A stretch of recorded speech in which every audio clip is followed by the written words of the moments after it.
make a deal. I think we'll make a deal with Brazil. We get along very well. We met just before I found out that they turned off my teleprompter at the United Nations. You know, I walked up, I had no teleprompter. I just shook his hand, and then got up, and they were introducing me, and I see all the leaders, 158 leaders, and I noticed there was nothing on my teleprompter. That was a nice, but it worked out well. I think it was a better speech than I had. Mr. President, are you convinced, or were you convinced by the Brazilian government that the reasons you presented to impose tariffs on Brazil were not fair? No, I think everything's fair. Look, you know, we have economies, and I have a lot of respect for your president, as you know. A lot of respect for Brazil. So we'll see. We'll probably work out some deals. I'll leave these guys work them out, but I think we're going to work out some deals. We have to get certain things. Wait, Nigerians, are you guys not aware that your internet is about to be shut down? You are not aware? Hey, wait, you are not also aware that your television broadcasting services is about to be shut down? You are not aware too? Holy Jesus. Okay, some of you don't believe me.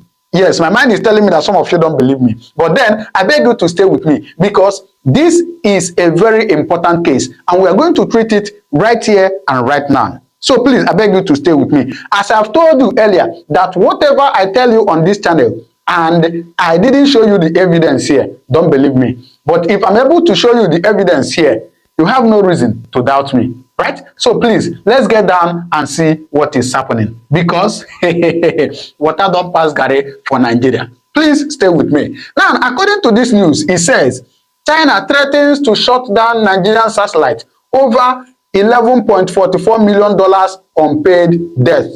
So China has threatened to shut down Nigerian satellite over unpaid debt. And this satellite is what controls Nigeria's internet, Nigerian broadcasting, television broadcasting services, and so many other services in Nigeria. This satellite controls it. So China is threatening to shut it down because of this money Nigeria is owing them. But then ask yourself, come on, every country owes. Why is it that Nigeria is owing China, and the only thing they could think of is to come and shut down their satellite? How? So they didn't see any other thing to take or any other thing to do than to come and shut down their satellite. Is that not crazy? But then we are going to go down to this news to see why they choose to shut down the satellite. Please, I beg you to stay with me, because this is very, very important and very, very serious. Now, according to this news, it says, let me zoom it a bit so you can see it. All right. Let me zoom it a bit. It says, Nigeria's critical telecommunications and broadcasting infrastructure faces imminent collapse as China Great Wall Industry Corporation, CGWIC, has issued a 30-day ultimatum to suspend operations of the Nicomstat 1R satellite over an unpaid debt of $11.44 million. All right, threatening military communications, television broadcasting, and internet services nationwide. So they have threatened military communications. What it means is that if they shut down this satellite, that militaries will not be able to communicate. Television services or television broadcasting will no longer work, and internet services in Nigeria will no longer work. Why? Because of $11.44 million unpaid debt. And not only that, they have given just 30 days. 30 days ultimatum. That is what they have given. So in the next 30 days, this news came out about 48 hours ago. So in the next 30 days, if Nigeria is not able to pay this money, voila, go cause for Nigeria. But then let's see why they choose the satellite, right? So let me zoom it once again. Let's read together. It says, in a strongly worded letter addressed to the Nicomstat managing director and copied to President Bola Ahmed Tinubu, CGWIC's African marketing director, Liu Lan, revealed the debt has accumulated since 2019, reaching $11,442,335.89 million. as of December 31st, 2025. So this debt started accumulating from 2019 to 31st December 2025. Nigeria has not paid, and because of that they have gotten angry and say, no wahala, don't pay, but we are going to shut it down just in the next 30 days. Hey, holy Jesus. And according to them, they said that of course President Tinubu has gotten the letter. President Tinubu has gotten the letter.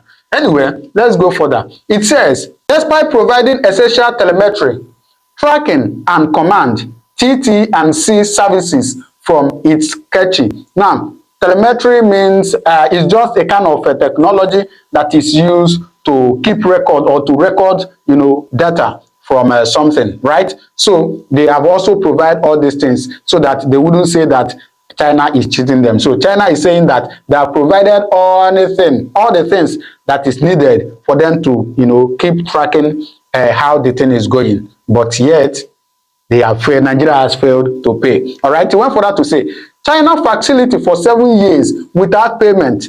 The Chinese firm can no longer delay recovery measures due to internal auditor and subcontractor pressure.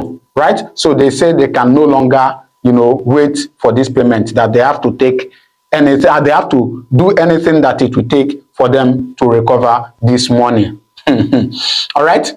CGWIC warned that failure to settle within 30 days will trigger shutdown of all active transporters, rendering the performance of the satellite no longer guaranteed. That after 30 days, Nigeria didn't pay this money, that they are going to shut it down and the performance is no longer guaranteed. It's all right. The company urged NICOMSTAT to immediately notify customers of potential service disruption across the federation. So they have told NICOMSTAT to please notify their customers that after 30 days, there could be, service disruption across the federation. So you watching this, after 30 days and your network start doing anyhow, just know that China has come to take over what belongs to them because of unpaid debt. So finally, this is on the final note. It says, the crisis compounds challenges for the 2011 launch NICOMSTAT 1R, which nears its 15-year decommunicationing phase by late 2016. All right.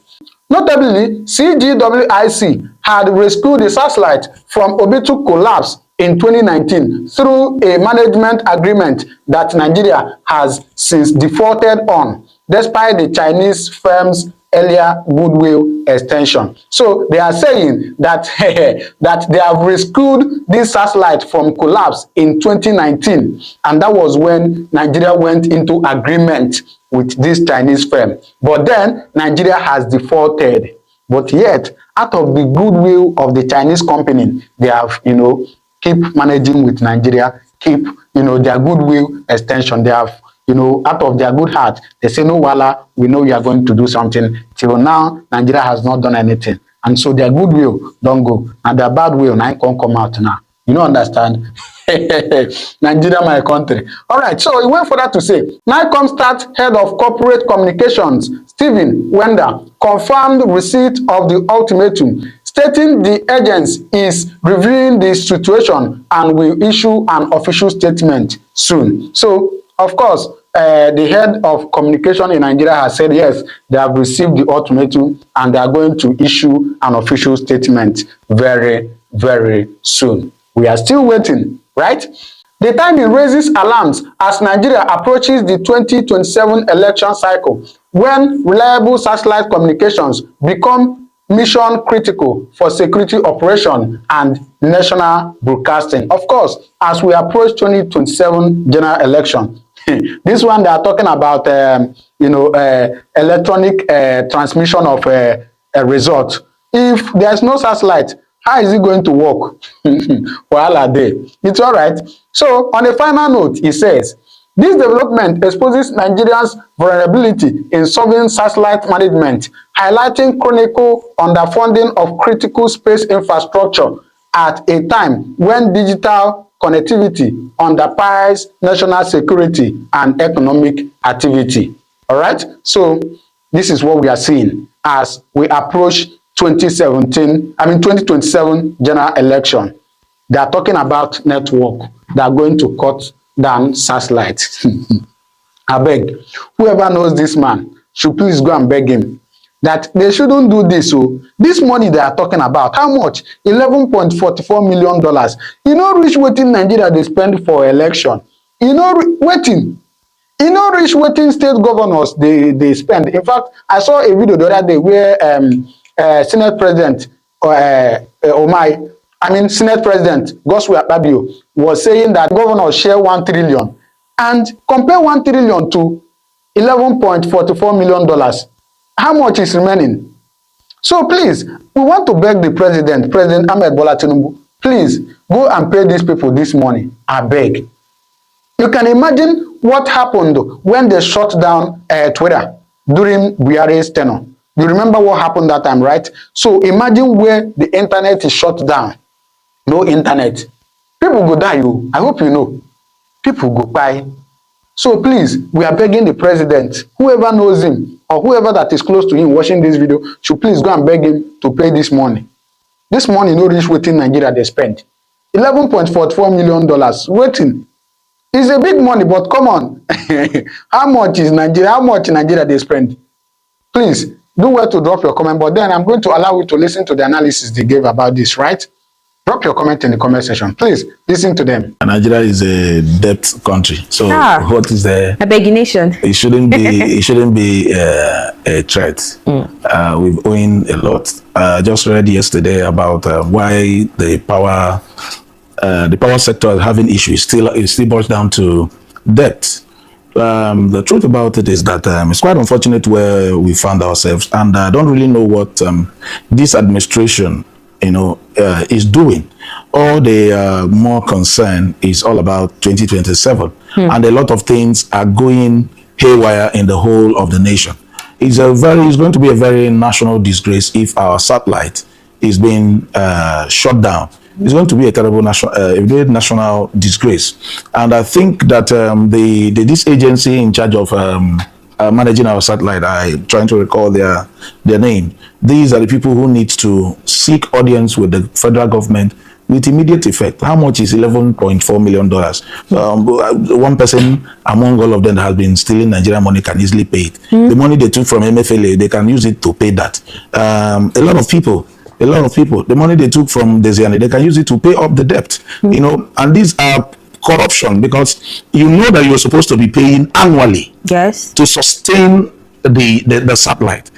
But people keep trying to siphon Nigerian money just in the name of corruption, just in the name of to drive the best car, to build houses here and there, to gavelan, to always fly private jets here and there, and they call you big boys at the expense of the citizens of this country, at the expense of education, at the expense of our health, at the expense of giving quality services, talking about the health system, talking about the educational system, talking about the kind of students and graduates that we are bringing out this time around in the society. You can imagine a couple who came to handle beavers machine in an election, could not even speak a good English. So I wonder how he wasn't even able to communicate. So these are issues because of the government giving the citizens a neighboring environment. So the debt is a national embarrassment. Yes. One crude oil could sort out all this matter. One vessel or two vessels can sort out $11 million. These are money Yahoo boys will just sit down in one club and just blow it under 1 month, and that is it. So this is a national disgrace, and the federal government has to look into some of these matters and treat it as quick as possible, so that this national disgrace does not befall Nigeria. Definitely, well said, Mr. Sacramento. Now, in 2003, Nigerian introduced the first satellite, and it was meant to monitor surveillance, monitor tracking, ensure that there is no disaster in the environment in Nigeria, and which failed. Then in 2007, we have the Nigeria introducing the first satellite communication, which equally failed due to power failure, a lot of issues with the power sector. But in 2011, with the help of China, or a Chinese company, under strict, how should I put it, kind of insurance, strict insurance, the Chinese company promised Nigerians that they were going to help Nigerians with the satellite communication to ensure that we don't have power failure and all these failures with communication. But still, since then, Nigerians have been servicing this debt, or Nigerians have been owing different companies in China. But this particular company now has come out to say that if Nigerian is unable to pay them the debt, that they are going to shut down our satellite communication. So I just want to know now, Mr. Oladimeji, what are the implications here?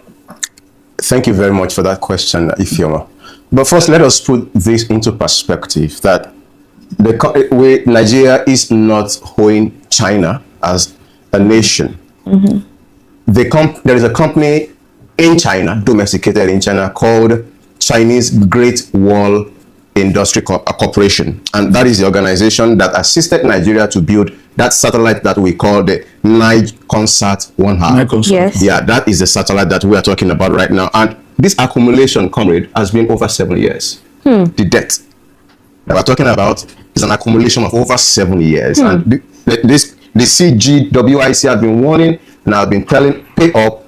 But Nigeria, you know, for who we are, response have not come. For that reason, they gave ultimatum of 30 days to Nigerian government to pay up or give a guarantee, or they shut down. Now, the context for that consequence here is that, look, before I even go to the context, it may interest you, Ify, that we own that satellite, but we do not control it. It's not regulated. We don't control it. We don't.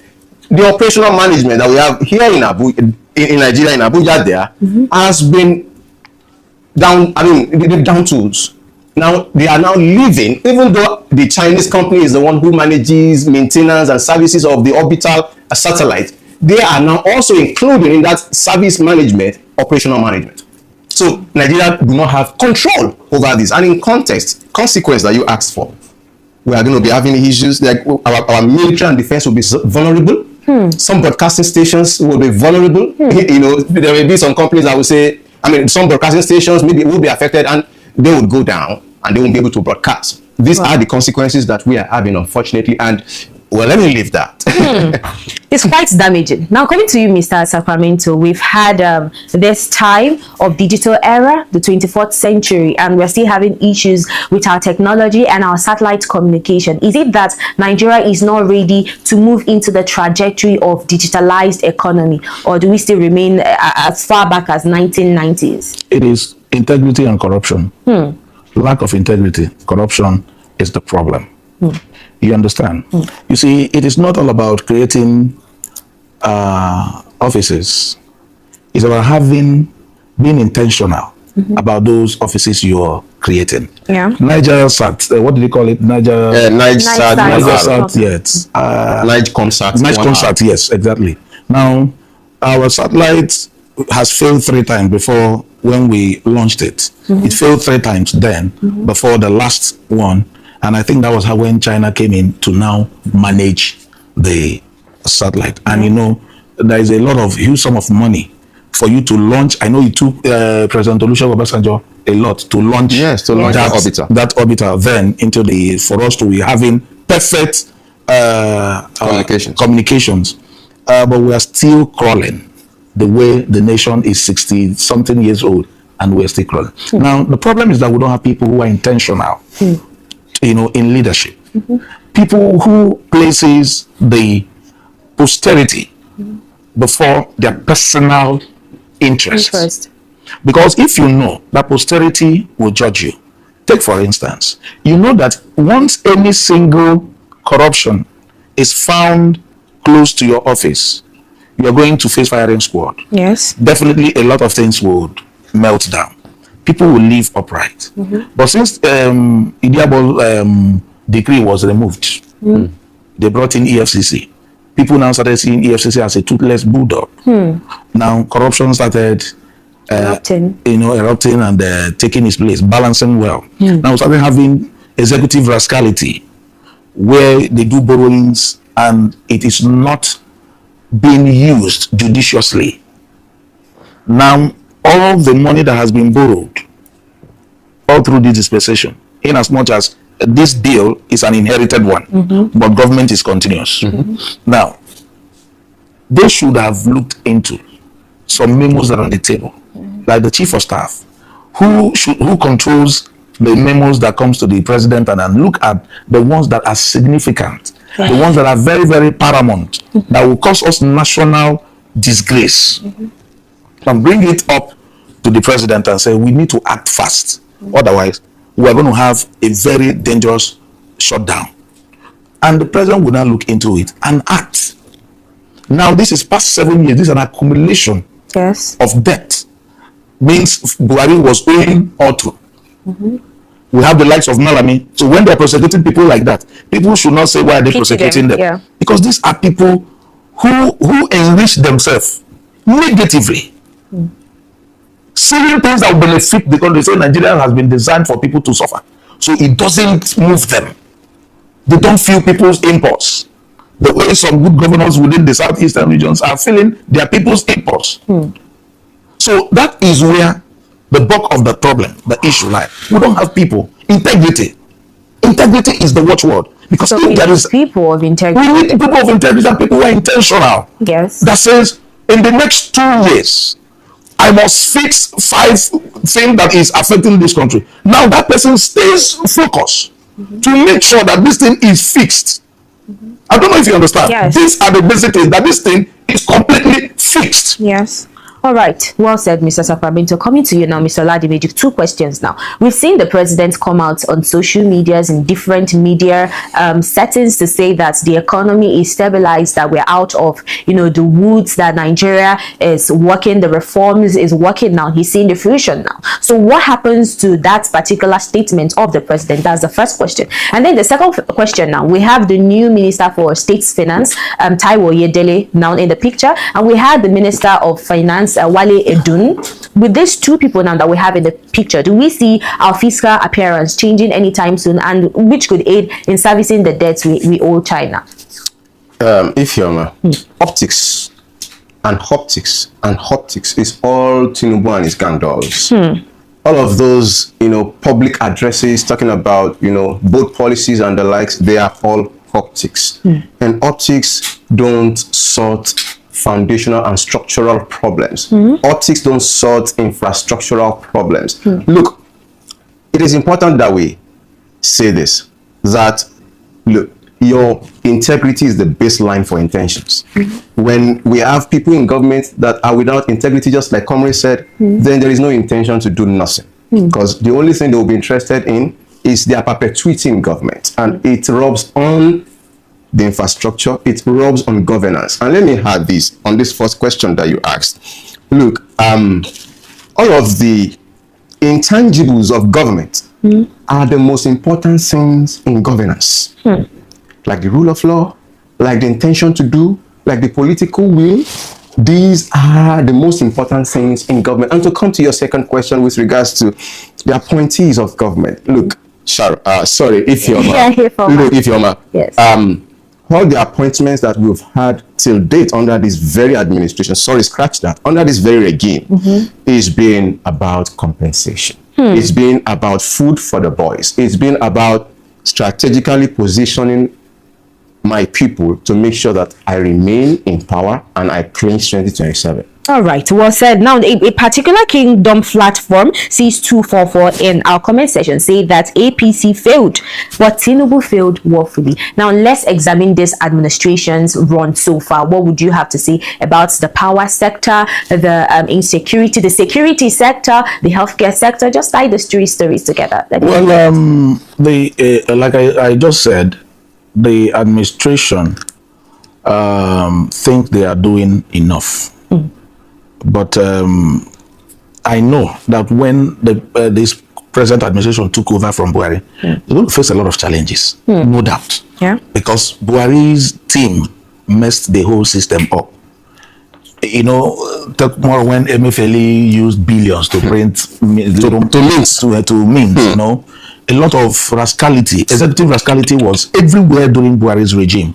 And I was thinking that when this present administration comes on board, there's going to be a lot of damage control, to be able to salvage some certain things. At least to save face for the party. Yes, to save face for the party. But as it stands today, the only thing they have been able to execute and do well is making governors to move from their political parties into The APC. The APC. Then, okay, I will also give kudos to the Minister of Works for majority of the roads that is under construction. Yes, I'm going to give him kudos because I traveled to Ebonyi State just in the weekend. I saw the level of work that is on the Enugu Abakaliki Expressway and the Enugu Onitsha. In fact, one of the lane has been completed up till Ugonyama. Now they are down to Oka. They've done well. I'll give him kudos to that. At least these are the things we've seen that he's doing. Some of the road. The Minister of Work is really fixing up things. In Abuja, I have seen the works from Benue.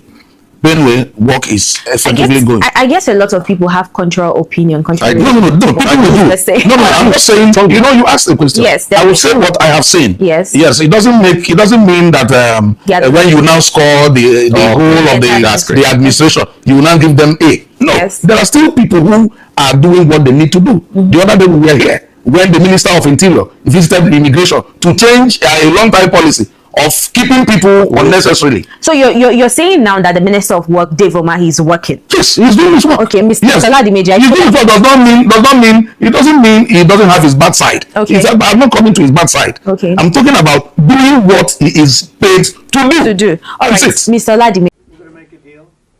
I think we'll make a deal with Brazil. We get along very well. We met just before I found out that they turned off my teleprompter at the United Nations. I walked up, I had no teleprompter. I just shook his hand, and then got up, and they were introducing me, and I see all the leaders, 158 leaders, and I noticed there was nothing on my teleprompter. That was but it worked out well. I think it was a better speech than I had. Mr. President, are you convinced, or were you convinced by the Brazilian government that the reasons you presented to impose tariffs on Brazil were not fair? No, I think everything's fair. Look, we have economies, and I have a lot of respect for your president, as you know. A lot of respect for Brazil. So we'll see. We'll probably work out some deals. I'll leave these guys work them out, but I think we're going to work out some deals. We have to get certain things. Wait, who's that shouting? Who's shouting? Is that you? Don't shout. Don't shout.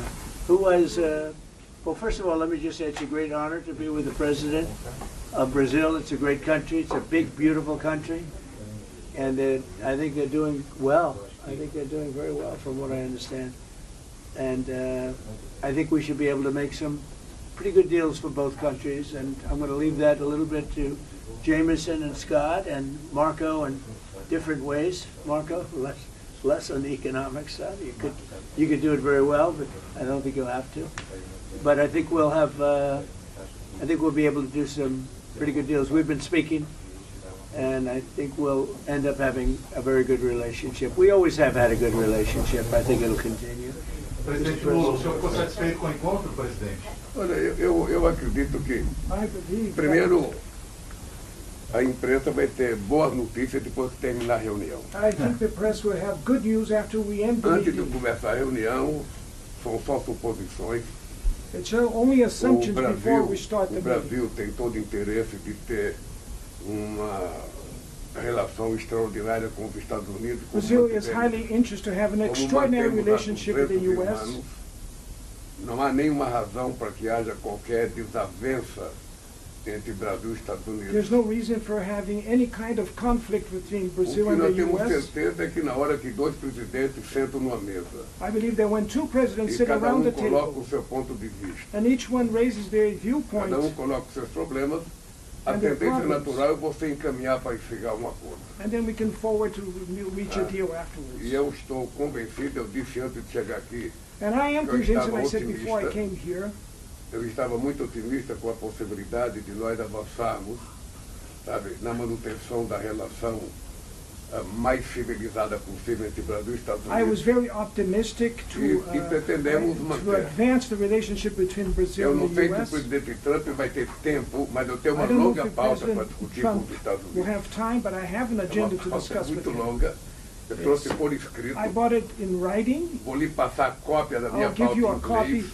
of our agenda already in English. If we Para don't have saber time se o to, presidente quer discutir todos os assuntos. I don't know if we'll have time to discuss all the issues here. So that's why I brought it in writing. No mais, President Trump, Mr. President, you said yesterday that under the right conditions, you would reduce the tariffs on Brazil. What are those conditions? We're going to see, we're dealing on it right now, and we'll be discussing it for a little while, and I think we'll probably come to a conclusion pretty quickly. We know each other, we know what each other wants. I think we'll come to a conclusion. I think we'll come to a lot of conclusions this week. This has been a very big week. We concluded a war just now. We just had the official signing, and that was a great honor. That's actually why we came here. We had Cambodia and Thailand and really lots of others. We've done 8, and we're looking to do number 9, which would be Russia and Ukraine. So we've done a lot of work. Are there economic conditions or We've done a lot of political? good work stuff. Yeah, please go ahead. What are your feeling about Mr. Bolsonaro, Mr. President? Well, I've always liked him. I feel very badly about what happened to him. Really, I've always thought he was a straight shooter, but he's gone through a lot. Is this on the agenda today? He's gone through a lot. Is this on the table today? It's none of your business. What about China, Mr. President? Are you concerned about Brazil's relation with China and its privilege? No, I think we're going to do well with China. I think we're going to have a deal with China. We meet, as you know, in South Korea with President Xi. I think we're going to have a good deal with China. And they want to make a deal, and we want to make a deal. We've agreed to meet. And we're going to meet then later in China, and we're going to meet in the U.S. in either Washington or at Mar-a-Lago, Palm Beach. So, no, I think, a lot of these talks, when we meet, we've done a lot of discussions before we meet. We've done discussions with Brazil. So I think we're going to end up having a good deal for both countries. I think with China that's going to happen, and we have other deals. We have Japan, we have South Korea, we have a lot of meetings. But people seem to be very interested in China. I think we're going to have a very fair meeting with China. Yes. Can you lift some of the tariffs today on Brazil? Brazil is requesting. Yeah, we can do things fast. We move quickly. We're very nimble. We're very Does that nimble. mean Do you suspending plan the to tariffs discuss the temporarily? situation? Do you plan to discuss the situation? Not in you Venezuela? again, please. Is there a deadline, Mr. Go ahead, President? please. Yeah. Are you discussing your actions in Venezuela today? Is there anything you're asking the Brazilians? I don't think we're going to be discussing Venezuela. They're not involved with Venezuela. They're not doing what Venezuela did. But, I would discuss, if they want to, I'll discuss it. But no, I don't think we're going to be discussing it. Está na pauta, presidente. Venezuela. Yeah, please, in the back. Mr. President, besides Bolsonaro, is there anything that Brazil can offer to improve relations with the U.S.? We're going to find out in probably 15 minutes. It'll go very quickly. They can offer a lot, and we can offer a lot. It's good, and it's good for both countries. Please. Mr. President, with you in Asia making all of these deals in China's backyard, what should they take away from the strong U.S. presence in this region? I don't think they should take away anything. I think we're going to have a good deal with China. I think we're going to make a deal. It's going to be great for China, great for us. I mean, we have a lot of things that are good for both. And we know pretty much, we've been dealing with China. We don't just meet in a vacuum. We've had a lot of discussions, Jameson, Scott, Howard, Marco, and different things. We've had a lot of discussions with China. We have with Brazil, too. We're not walking into the room with no knowledge. We're walking in with great knowledge, and the meetings don't even have to take that long, frankly. We know pretty much where we are, and we know where they are. What do you think about this internet with the one shots for this our country Nigeria? And I think say now another way will be say Tinubu want take rig election based on waiting in talk say electronic as they pressurize them about electronic transmission. Or what do I think? Or they want just silence the movements will be see people they push about bad government of Nigeria. So what do I think? share the opinion or share your thought at the comment section, because if this thing happen, where we go there? Because just imagine where internet no day and you can't communicate with people. That means, in fact, the world self go that say we dey. The world go that say we dey in a dark world. So it go just. It's not a nice thing, and if I say Tinubu they owe these people, maybe they just release money. We be say, in fact, we have huge amounts of money. I don't know why we be say we go they owe every left, right, and center. And waiting they use the money they do. Now waiting we not even know. So I don't think. Drop your thoughts at the comment section. Waiting you think we go even just help. Waiting I think. Drop your thought at the comment section. Don't forget to share this video to everyone on every social media platform, and don't forget to click the subscribe button for more updates.